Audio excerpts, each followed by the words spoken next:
Donc en fait, il y a tout un tas de choses que les gens savent pas et voient pas. Parce que ça se voit pas forcément. Et que ça se dit pas, en fait. Ça se dit pas, ça ne se dit pas. Ça faisait bzzz. Et ça le fait encore, en fait. Parce que les tatouages, c'est pas anodin, quoi.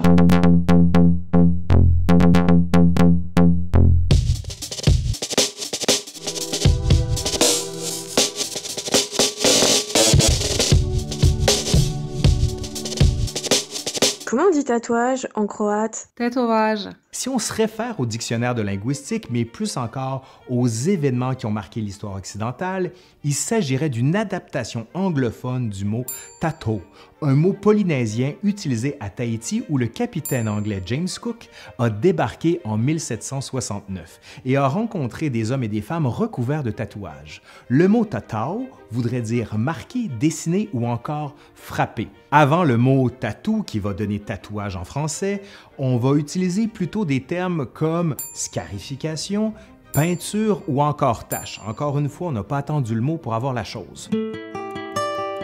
C'est l'automne, c'est la saison des tatouages. Les podcasts dans la peau. Podcast. Tu me fais trop rire. Toutes les borderlines sont tatouées, hein. Ou percées, ou les deux. C'est un truc de ouf, quoi. Et souvent, c'est des tatouages de guerriers, hein. Après, tu vois, la nana borderline qui se ramenait toutes les semaines avec un nouveau tatou. De semaine en semaine, son corps se remplissait et tu sentais que c'était ça son but, en fait, quelque part. Que chaque fois qu'elle avait un nouveau tatouage, ça lui...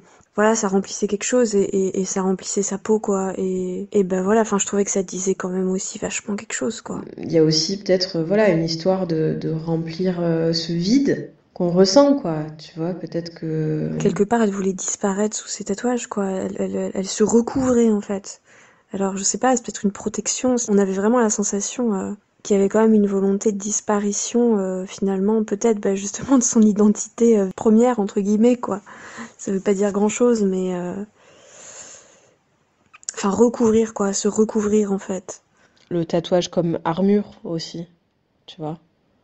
Tout à l'heure, je parlais de revêtement. C'est un peu comme une armure qu'on revêt pour continuer le combat, quoi.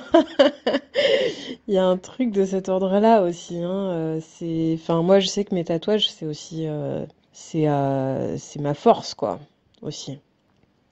Et je sais que mes tatouages sont là pour me rappeler ma force aussi. Je regardais là, le reportage la dernière fois sur les tatouages, et notamment japonais, et tu prends les yakuza, ou même avant ça, enfin, le tatouage, oui, c'est protection, c'est montrer force et courage, enfin. Et alors, il y a un truc effectivement presque superstitieux et magique, mais au-delà de ça, dans le fait dans la reconstruction identitaire, enfin, tu vois, moi, par exemple, mon phare, il est sur mes cicatrices, enfin, j'en ai d'autres de l'autre côté, mais en tout cas, il est sur les cicatrices de ce côté-là, et c'est transformé aussi ces cicatrices qui du coup imitent presque la pierre en fait quand elles sont dans le phare et forcément ce tatouage il me rappelle voilà, il me rappelle tout ce que j'ai pu vivre à ce moment-là et c'est de la résilience que tu peux tracer, que tu peux voir, enfin ça, symboliquement quoi, je sais pas, c'est quand même un truc c'est un peu magique quelque part. Pour moi, les tatouages, c'est vraiment des paliers, tu vois, qu'on franchit, quoi, des étapes de vie. Enfin, moi, je sais que le tatouage là que j'ai fait dernièrement, je pouvais pas le faire avant le moment où je l'ai fait. En fait, c'était juste pas possible. Et justement, je savais que le moment où j'allais le faire, c'est un moment où j'aurais atteint une certaine étape et une certaine étape d'intégration et de conscientisation des choses et dans le parcours de soins en fait aussi, hein, c'est fou, hein, mais c'est ça quoi, à quelle étape du soin j'en suis quoi. C'est presque des trophées pour moi, tu vois. Un trophée, c'est aussi quelque part quand t'as gagné une guerre, quoi. Enfin, tu vois, c'est cet aspect. Ok, c'est ce que j'ai ramené, de la bataille, quoi.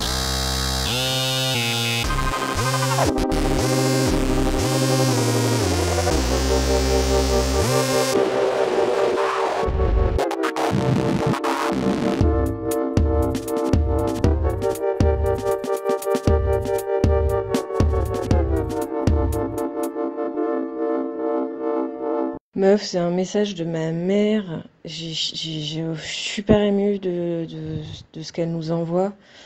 Ça me... Je m'y attendais pas du tout. Sur ce papier, en fait, elle a écrit... Vas-y, je te le lis en croate. Bravo, cure, u vašoj trećoj epizodi vidim da ste stvarno izašle iz vaše zatvorene tamne kutije bez svjetla. Danas ste razbile led koji pred vama u vašoj trećoj epizodi vidim i mene. Bravo, vi ste hrabre. Du coup, la traduction, en gros, ça veut dire bravo les filles, dans votre troisième épisode, je vois que vous êtes vraiment sorties de cette boîte sombre, sans lumière, dans laquelle vous étiez enfermées. Aujourd'hui, vous avez brisé la glace qui était devant vous. Dans ce troisième épisode, je me reconnais aussi. Bravo, vous êtes courageuse.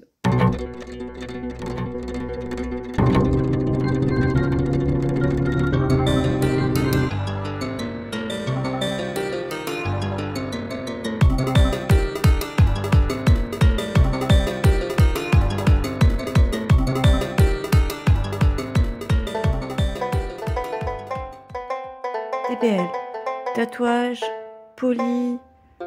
lumineux. TPL, tatouage polymorphe. Tatouage poilu et linguistique. Tatouage prétentieux, purement. Tatouage prémenstruel lunaire. Tatouage pur comme le lagon. TPL, tatouage. Ma matrioshka, elle est pas petite, quoi. Elle fait quasi tout mon avant-bras, en fait. Donc c'est pas un petit tatouage, quoi. Et moi, je fais pas ça pour que ça se voit, en fait. Je l'ai fait au bras parce que, en fait, quand mon père a eu son AVC, je me ferai un tatouage à cet endroit-là parce que c'est là où il a ses tatouages. Et quand je lui ai montré mon tatouage, voilà, ça a recréé un lien entre nous, en fait. C'est génial parce que tu peux porter des choses sur ton corps qui sont hyper intimes, mais en même temps, ton intimité est protégée par des métaphores, en fait, par des images, en fait. Pour moi, ça fait complètement partie de mon processus de construction, déconstruction, reconstruction, de mon processus thérapeutique, de mon avancée dans la vie. Enfin, ça pourrait presque être interne, en fait, je sais pas comment dire. C'est un assemblage, en fait, de choses qui fait que c'est plusieurs pièces ensemble, en fait, qui forment un tout. Et puis c'est une façon de se ressentir dans son corps, de sortir de la dissociation. Je pense qu'aussi, dans le tatouage, il y a une histoire de réappropriation de son corps. Vraiment, ça, je pense que c'est chez les borders, à mon avis.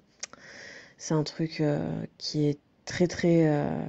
très présent, quoi. Réappropriation du corps, mais au-delà de ça, réappropriation, enfin, totale du sens, enfin, voilà, c'est imprimer du sens sur ta peau, enfin, oui, ça passe pas par de la douleur, mais parce que ça s'imprime dans la peau, quoi. Donc, s'il y avait pas cette douleur, ce serait trop anodin, en fait, aussi, quoi. Réappropriation de son histoire, de son parcours et une intégration finalement aussi, hein. Je pense que ça passe là-dedans aussi. Mais après, au-delà du choix de la forme qu'on donne, il y a aussi, c'est tellement de symbolique en fait, et il y a tellement d'interprétations multiples, tu vois. Moi, les gens, ils voient ce que j'ai sur le corps, ils se disent pas du tout, tu vois. Chacun a ses représentations en fait, mais nous, on sait. Et je crois que c'est l'essentiel, quoi.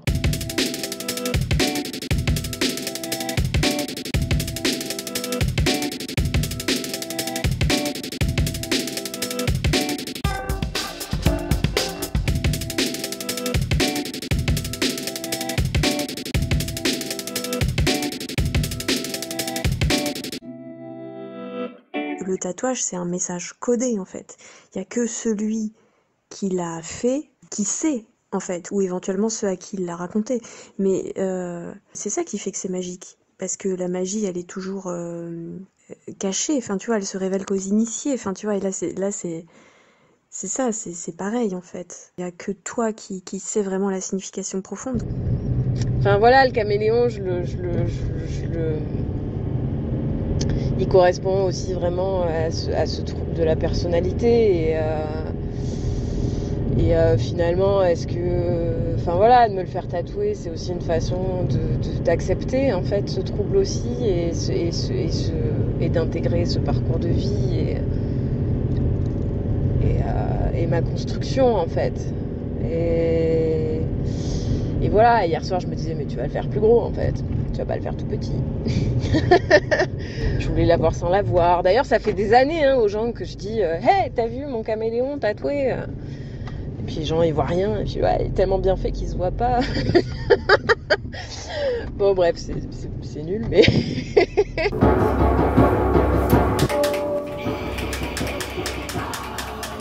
Bonjour.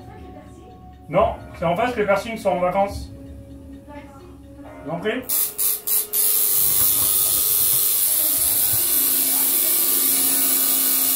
Si t'as un Instagram où tout n'est pas cohérent, avec toutes les photos qui se ressemblent, ben ça marche pas.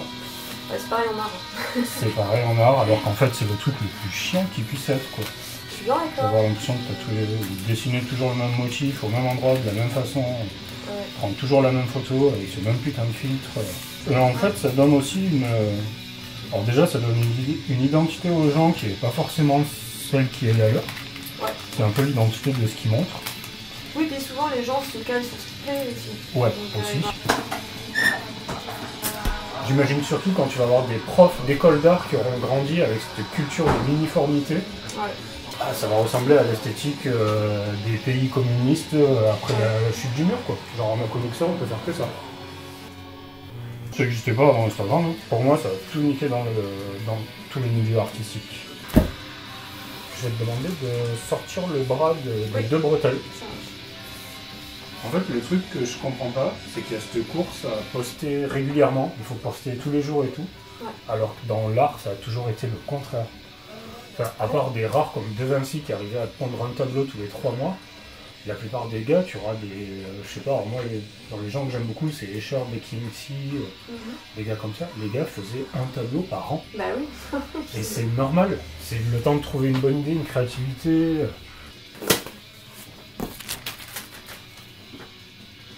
C'est pas de l'esthétique en fait, même si au final bah, ça le devient parce que c'est quand même de l'art et que c'est super beau et que voilà, c'est pas fait pour être moche hein.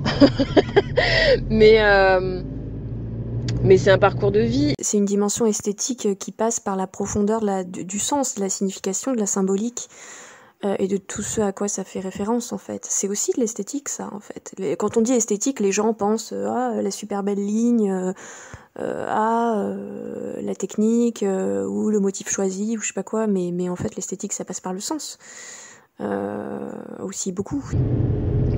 Mon premier tatouage je l'ai pensé et je l'ai fait 5 ans plus tard quoi. Là pareil, la matrioshka en fait il a mis 5 ans, j'ai mis 5 ans pour savoir que c'était vraiment ça.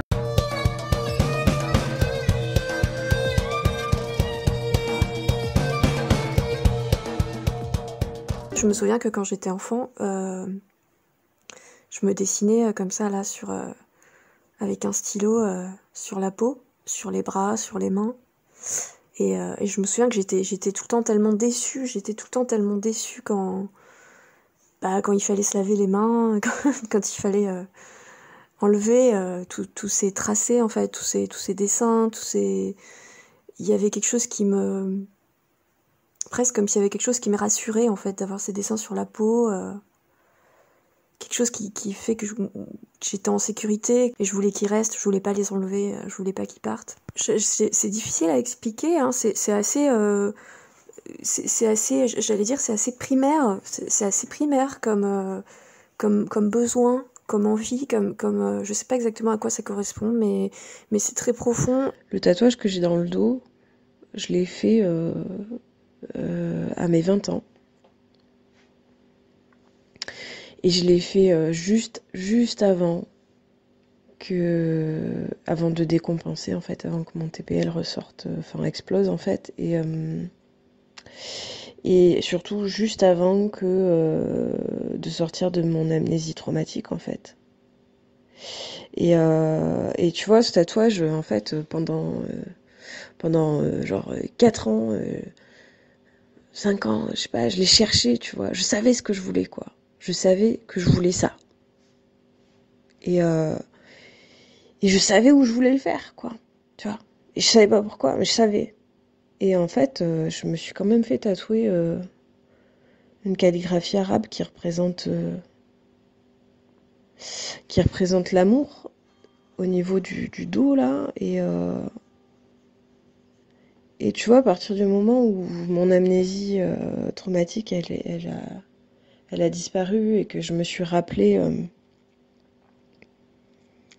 qu'il y avait cette nounou qui me maltraitait quand j'étais toute petite et qu'elle me tapait. Et en fait, je me suis rappelé qu'elle me tapait dans le dos.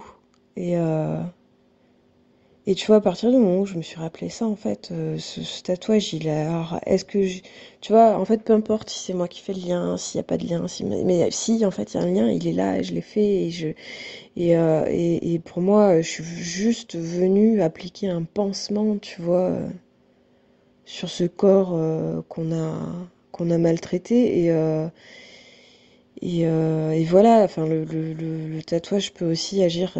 comme un pansement sur des plaies, quoi, qui sont pas visibles, mais qui sont bien là. Et tu vois, et qui sont tellement pas visibles qu'on peut les oublier pendant plus de 20 ans. Et en fait, c'est là. Et ce tatou, il est venu juste faire en sorte que cette blessure, elle soit... guérie en fait, enfin tu vois, ça a été une première étape de guérison en fait. Je pense, honnêtement, hein, je pense. L'inconscient il sait quoi en fait, tu vois, notre cerveau il sait quel chemin emprunter pour accéder à la résilience et je pense que le tatouage chez les TPL en fait c'est un de ces chemins-là quoi.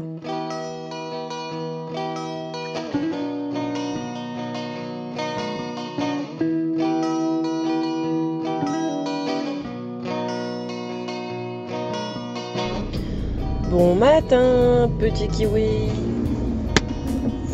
Hey, je me réveille.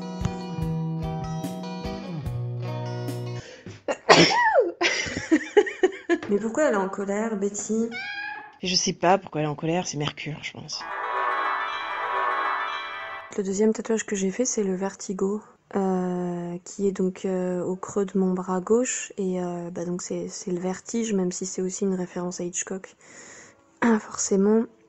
Et pour moi, ça représente... en fait, ce tatouage, il représente le vide. Hein, donc encore une fois, c'est complètement lié au trouble. Parce que il représente la spirale, enfin, donc il y a tatoué vertigo en spirale et ça me plaisait bien parce que du coup c'était pas lisible, c'est pas lisible pour quelqu'un de l'extérieur, les gens arrivent pas à lire, il y a que moi qui sais ce que c'est et en même temps c'est une spirale quoi, c'est un truc qui avale et qui engloutit et qui aspire et de le voir et de savoir qu'il est là, que c'est presque comme si des fois je pouvais presque m'en faire un allié ou... Je fais un séchage quand même avant que tu regardes. Comme ça va.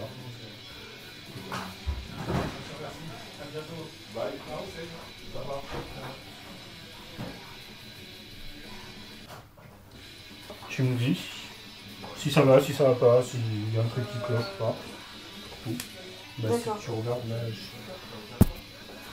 c'est juste ça en fait. Tu me payes d'aiguille. Elle doit faire la moitié du trait. Ah oui, d'accord.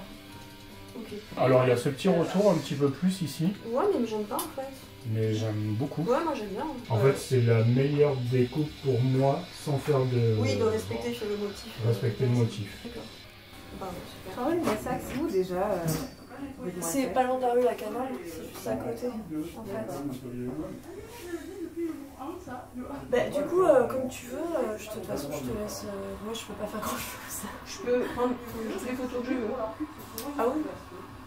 Par rapport à moi, tu veux dire? Oui, et puis au pire, après, de toute façon, on en reparle. Enfin, tu vois, si...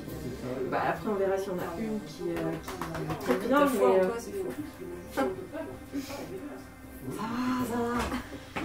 Non, on verra. Et puis de toute façon, bah, après les autres photos, ce sera des souvenirs. Ah merde, je voulais bien choisir mon objectif et je l'ai pas fait. Plaisir de te voir. S'il te plaît. Toute shootée. Le tatouage que j'ai fait très récemment, en fait, c'est marrant parce que c'est aussi un motif oriental, mais qui est pas du tout. Le premier est très fin avec des arabesques, etc., très arrondi. Celui-là, c'est vraiment un motif géométrique tiré de l'art islamique et en même temps de l'art arabo-andalou, en fait. Et du coup, c'est aussi un pont. Enfin, en fait, dans ce tatouage, il y a plein de choses. Il y a le fait des étoiles, en fait, qui renvoient à la fois, du coup, à l'étoile de David. C'est marrant parce que d'ailleurs, il y a des motifs dans l'art islamique où il y a vraiment des étoiles qui ressemblent comme 2 gouttes d'eau à l'étoile de David, quoi. Mais voilà, donc encore une fois, c'est un espèce de pont et de mélange entre cette culture arabe et juive, et en même temps aussi andalouse, puisque mon grand-père maternel, en fait, était andalou. C'est comment faire, en fait, un assemblage de tout ce que je peux avoir d'influence, en fait, dans mon histoire familiale et dans les différentes cultures qui la composent, en fait, et comment...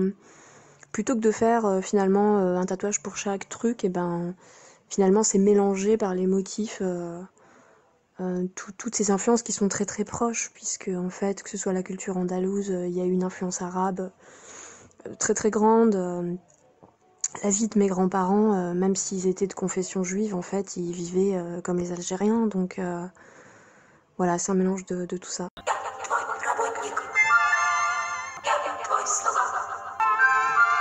Quand on y pense, c'est de la gravure, quoi. C'est de la gravure sur peau, quoi. C'est parce que c'est l'automne, c'est la saison des tatouages. C'est magique.